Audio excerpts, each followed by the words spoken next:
Merry Christmas guys with me, ang among nga HR. Hello. Si Madam Rebecca. Ito ang Christmas gift niya sa akin.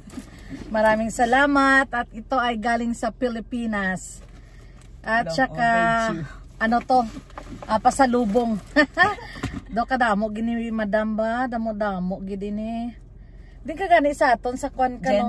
Jensen. Sa Jensen. Di ka sa Jensen. Sa Jensen mismo? Dra ko dati katudlo sa Notre Dame. Anong Notre Dame? Wow, Notre Dame. Marble. Oh, kadamo-damo. Ano ni?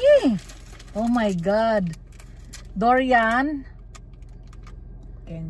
Candy. Oh my God. Abi mo nag-crave ko sa nilugay na ba nga kwan. Ay, ambot na lang sa plastic para ano. Mga Pilipino kwan. Hi. Okay. Wow. Mango strips. Kung na-miss mo ang mga Filipino products, ayan, sa taglamig. Thank you so much. Abagid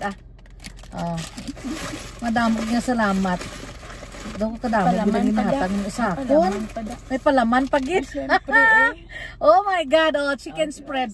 Daw wala ko kakita. Wala gid. I know. Kami na makabakal sa Pilipinas. Sa Pilipinas, wala ko kakita. Sinisalamat gid sa pagbitbit. Siyempre. Ayan, thank you. Opa. So, may Christmas party kami guys. So, kaya punta kami ng opisina ngayon. Mag-off muna kami. Ayan. Thank you. Welcome. Bye-bye. Merry Christmas.